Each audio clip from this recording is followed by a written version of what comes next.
Hey guys, how are you today? Hopefully you're having a wonderful week like always. Today I'm continuing with my David Bowie discography journey, and we have made it to his 10th studio album from 1976 called Station to Station. Now, I have heard amazing things about this album. Commonly regarded as one of his most significant works, Station to Station was the vehicle for David's performance persona, the Thin White Duke. And a few of you did let me know in my prior David Bowie videos that this was when David was heavily dependent on drugs, especially cocaine. And he later claimed that he recalled almost nothing of the production of Station to Station. In 2020, the album was ranked number 52 on Rolling Stone magazine's list of the 500 greatest albums of all time. This is one of those David Bowie albums that I've been highly anticipating since the start of this David Bowie discography journey. I always look forward to doing a David Bowie video, but this is one of those David Bowie albums that was always top tier for me. A David Bowie album that I was always really excited to listen to. Now, there are 6 tracks on the album, and the album itself is 38 minutes, and I don't recall hearing any of these songs before. And the album is actually celebrating its 45th anniversary this year. But anyway, enough talking, let's get into the album with track number 1, Station to Station.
And that was track number 1, Station to Station. It's too late. This was a 10-minute odyssey, and I ended up quite enjoying this track. I will be honest, I didn't really know what to make of it initially, the first 1/3 of the song, but I actually grew to really like it. The first 3 minutes of the song was purely instrumental, and then after that, the vocals kicked in. And then from there on out, the song just kept progressing. Now, Station to Station was released as the second single from the album, but it was only released in France. At over 10 minutes in length, this track is Bowie's longest studio recording. Opening with a train-like noise, the song's first half is a slow march, while the second half takes the form of a prog disco suite. I really do love these sorts of songs where you go on a journey and the song starts off a certain way, and then slowly but surely it progresses and morphs into something completely different. And by the end of the song, you end up with something that was quite different from the beginning of the song. Throughout the song, he does keep repeating, "It's too late. It's too late to be hateful. The European canon is here. It's too late. It's too late to be grateful. At the beginning of the lyrics, he does say the return of the thin white duke throwing darts in lovers' eyes. Tall in the room overlooking the ocean, here we are, one magical movement from Kether to Malkuth. I have no idea what those things are, and it says here that Malkuth is the 10th of the Sephiroth in the Kabbalistic Tree of Life. It sits at the bottom of the tree. Oh my god. I mean, this is a whole other rabbit hole that I never knew about. The Tree of Life in Kabbalah. The Tree of Life is a diagram used in various mystical traditions. Drive like a demon from station to station, the return of the thin white duke. I have absolutely no idea what this song means. I have no idea what station to station is. Why did he name this album Station to Station? Why did he name this song Station to Station? Lyrically, the song introduces David's sinister persona, the Thin White Duke, who became the mouthpiece of Station to Station, and throughout 1976, often the embodiment of David himself. The song makes references to Kabbalah, occultism, paranoia, and other fixations that affected David's mind at the time. The opening sound effect is a red herring meant to represent the stations of the cross. Oh, along with a juncture connecting two different stages of his career. It combined the funk and soul of his previous album, Young Americans, with the experimental sound he would explore on his Berlin trilogy. One person said that the track invokes a troubled spiritual journey. Oh, that's a nice way to put it. Now, in regards to this Thin White Duke, who looks a bit spooky, to me anyway, the Thin White Duke was a controversial figure due to ostensibly pro-fascist statements made by David in press interviews during this period. David claimed that they were theatrical remarks made in character and did not reflect his actual views. He blamed his erratic behavior on drugs, obviously cocaine. It also says in 1976, David was obsessed with satanic symbols, and he remained awake for days at a time and lived on a diet of red peppers, milk, and hard drugs. So overall, I did end up enjoying the song. It's definitely one of those songs I'm gonna have to listen to again many times, just like any other David Bowie song I listen to. So let's move on to track number 2, Golden Years.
And that was track number 2, Golden Years, another interesting song on the album, and I liked it. I definitely don't know what to make of the album yet. I mean, we are only 2 tracks in, and there are only 6 tracks on the album.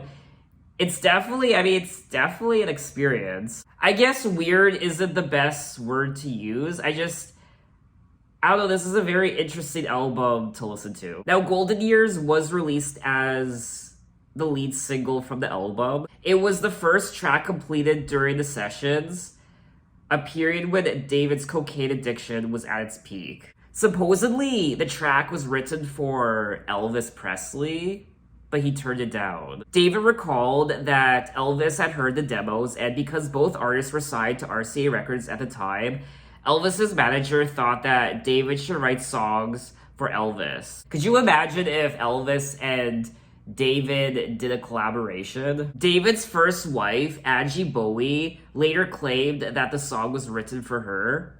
And apparently Ava Cherry also claimed to have been the inspiration for the song. I really do like the chorus of this song. Golden years, gold, whoop, whoop, whoop. Don't let me hear you say life's taking you nowhere, angel. Come and get up, my baby. Look at that sky, life's begun. Nights are warm and the days are young. Come and get up, my baby. I also like it when he says, I'll stick with you, baby, for 1,000 years. Nothing's gonna touch you in these golden years. Can I also say that I really am enjoying the production on these songs, the instruments, and just the progression of each song minute by minute.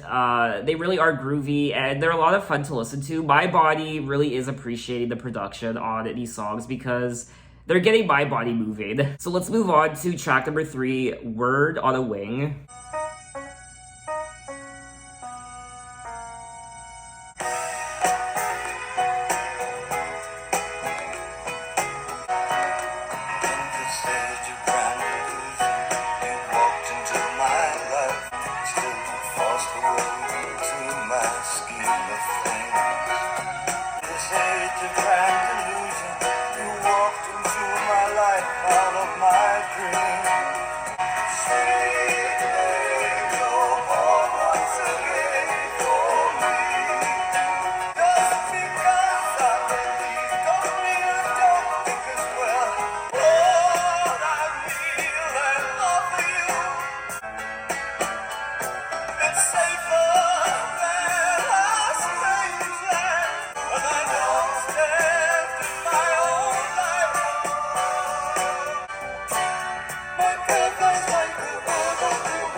And that was track number 3, Word on a Wing, another great song on the album. David admits that the song was written out of a coke-addled spiritual despair that he experienced while filming the movie The Man Who Fell to Earth. He was... what? I've never heard of that movie. Oh. The Man Who Fell to Earth is a 1976 British science fiction film. Oh, I had no idea. I'm curious to know if this movie is any good. The movie is considered an important work of science fiction cinema. Okay.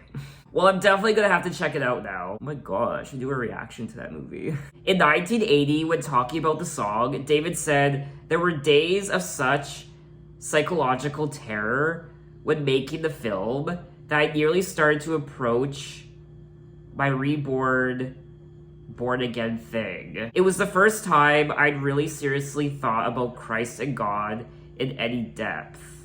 And Word on a Wing was a protection. The passion in the song was genuine, something I needed to produce from within myself to safeguard myself against one of the situations I felt were happening on the film set. I don't know, I just find the background of this album so fascinating. Just what he was going through at the time with cocaine and his own spiritual journey. I mean, that alone makes this album so much more fascinating to me. Despite the lyrics claiming that he's tried hard to fit among your scheme of things, David seems to be suspicious of having blind faith with regard to religion, exclaiming, just because I believe don't mean I don't think as well. Don't have to question everything in heaven or hell. I mean, there's so much to get into when it comes to this album. I mean, I feel like I've only touched the tip of the iceberg, and I'm finding the whole backstory of this album so fascinating. Can I also say I really am enjoying his vocals on this album. On this song in particular, I really like the part where he sings, "Lord, I kneel and offer you my word on a wing, and I'm trying hard to fit among your scheme of things. It's safer than a strange land, but I still care for myself, and I don't stand in my own light." I really do think, compared to all his other albums, I mean, this is my opinion, but I do think this is a very special album. And I think it more so has to do with the backstory and what he was going through at the time with his own, I guess, psychological demons and the drugs and just so many other things, I imagine. There were 4 singles released from the album, and it looks like Word on a Wing was not one of them. The other one was Wild in the Wind. But anyway, we are going to move on to track number 4, TVC15. Can I also say that I would love... I know we should just get into the song, but I do want to say that I would love to read a book about David Bowie's life, an autobiography or just some sort of biography. I mean, the internet, there's only so much you can trust on the internet, and I want to read an actual book from an approved source. I'm really hoping that David Bowie gets a movie like Elton John did with Rocket Man and Queen did with Bohemian Rhapsody. I think there is a David Bowie movie in the works from my understanding. I don't know, I remember reading last year or a couple years ago that there was a David Bowie movie in the works. I don't really know if there is anymore. But anyway, let's officially get into the song. Track number 4, TVC 15.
And that was track number 4, TVC15. I did mispronounce the title of the track initially. I said TVC15. It's TVC15. I think this is another great song on the album. It's really catchy. I really like the chorus, even though I have no idea what he's talking about. Oh my TVC15. What is a TVC15? I have ideas, but I'm still not sure. David wrote the song after hearing about Iggy Pop's drug-induced hallucination where he thought a girlfriend was being consumed by her television set. Oh. Okay, well, I had an idea maybe it was about a TV. Obviously, TV. I thought maybe TV channel 15, but I thought maybe that was too easy, and I just wasn't sure. I thought maybe it was a drug. Hallucinations at this point, who knows? In the song, the narrator's girlfriend crawls into the television. Afterwards, the narrator desires to crawl in himself to find her. I mean, I'm sure we all at one point have had the desire to crawl into our TVs, especially after watching Poltergeist. I guess if I read the lyrics more closely, I would have figured out it was about a TV. I don't know, when I was listening to the song, I wasn't really paying attention to the lyrics. I was just consumed by the music. So, I mean, usually when I do listen to these David Bowie songs, on any of his albums. I do try to pay attention to the lyrics, but this was one of those songs where I wasn't really paying attention to what he was singing about. I was just kind of being consumed by the music. I personally had a great time listening to this song, and I enjoyed it. So let's move on to track number 5, Stay.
And that was track number 5, Stay, and I quite enjoyed this track. It's quite I guess hypnotic. That's not the right word. I guess maybe it is. I don't know, but it really did put me in a trance. Those guitar riffs, it just kept going on and on and on, and I was kind of in my own little world. I don't know if you could tell.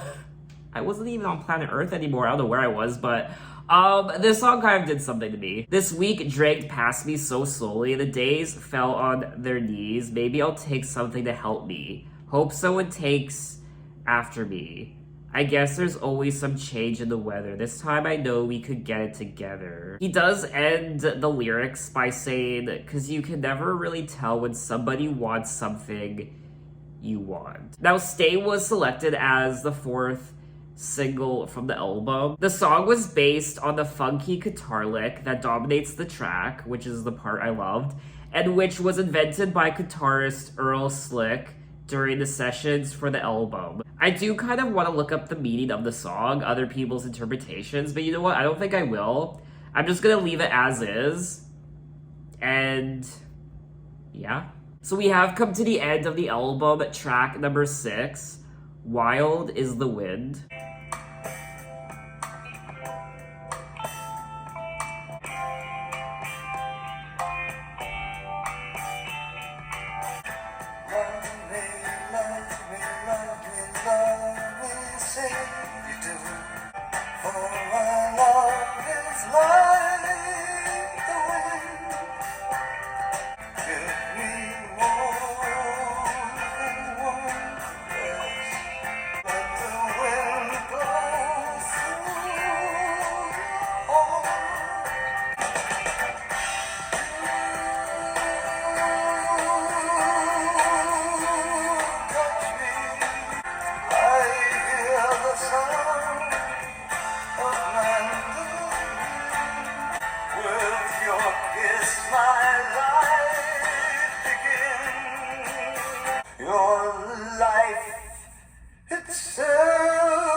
And that was track number 6, the final track. Wild is the Wind. And another song I enjoyed on the album.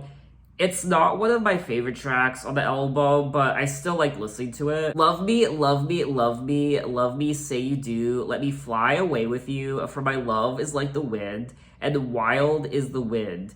Give me more than one caress, satisfy this hungriness. Let the wind blow through your heart, for wild is the wind. I really do like the lyrics of this song. They're quite beautiful, I guess. With your kiss, my life begins. Your spring to me, all things to me. I mean, what woman wouldn't want to hear these words from her boyfriend or her husband?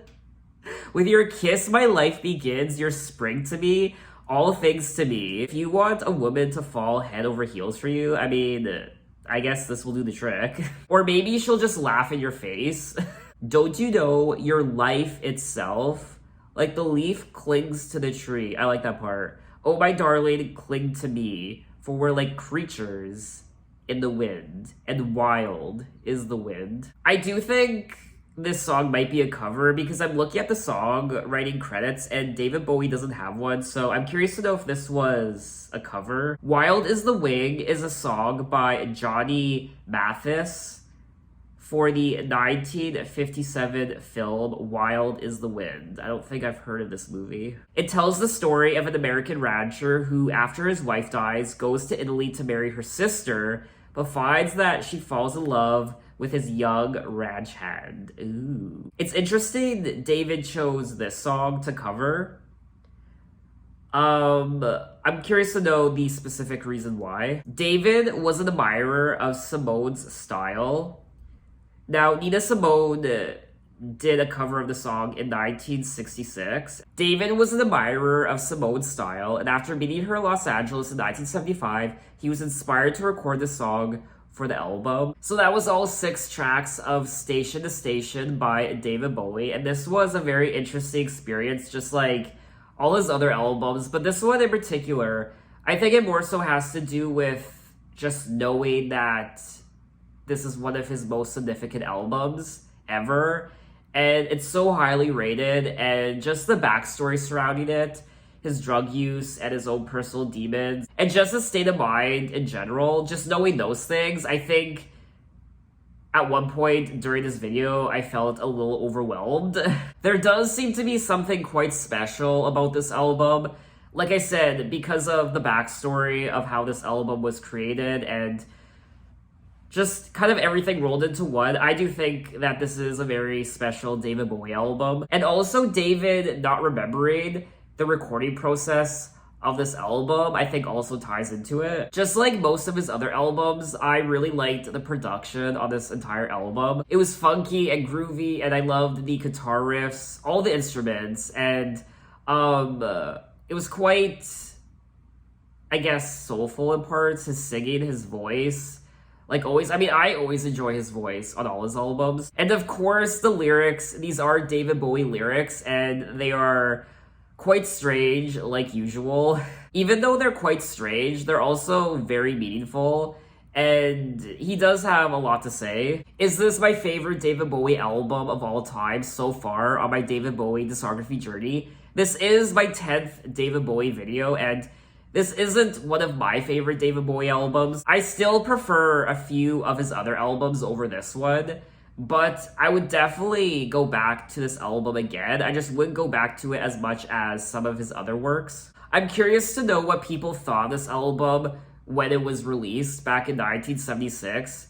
I'm curious to know if it had the same sort of effect on people as it does now. I wonder if back then people were calling it one of his best albums, perhaps even his best album. I wonder if it had the same status back then as it does now, or it was something that had to grow over time. I also liked the themes of the album, which heavily touched on religion and spirituality. When talking about the album, David Bowie did say, "It's an extremely dark album, miserable time to live through, I must say." For me anyway, the album was a little confusing lyrically. But it's David Bowie. I'm not expected to understand every little thing he sings about. I definitely feel like, at least for me anyway, it's not one of those albums you could just go into blindly. You have to know kind of the backstory of how it was created and why. You kind of have to know about David's condition and what he was going through. And I think that really helps in understanding the music. Now, there is a lot of praise for this album. I'm curious to know if there are some of you who think perhaps this album is overrated, or perhaps you think it's just okay. I mean, for me anyway, this album does sound quite different from all his other albums. Just the energy of the album and just what he was going through and his singing. Just overall, there is something, like I said many times already, there is something quite special about this album. So overall, I did enjoy the album and I'm still a little perplexed over it. I don't know if I'm the only one, but this was my first time listening to it, so it's definitely an album I have to digest and listen to multiple times again. I'm sure there are a lot of you watching this video who have listened to this album many times already. Perhaps dozens of times or hundreds of times, who knows? Maybe you started listening to this album, I mean, I don't know how old you are, but maybe you started listening to this album back in the 70s, 80s, 90s.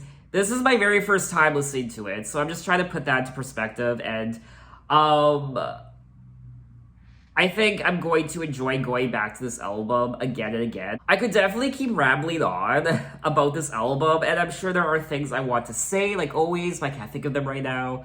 So yeah, leave your input and, I guess, thoughts on the album. What did you think of it? So in my next David Bowie video, we will be moving on to 1977, when he released Low. Now it looks like we are entering the Berlin trilogy, which is really exciting. And Low is part 1, and then Heroes 1977 and Launcher 1979. I mean, I feel like we're entering a new era of David Bowie with this Berlin trilogy, and I mean, I have no idea what to expect, and I'm just so excited. I'm nervous because I really don't know what to expect, but I don't know. But anyway, thanks for watching, guys. You can find me on Instagram, you can find me on Twitter, you can message me, you can say, hey, how are you? And I'll see you next time. Take care.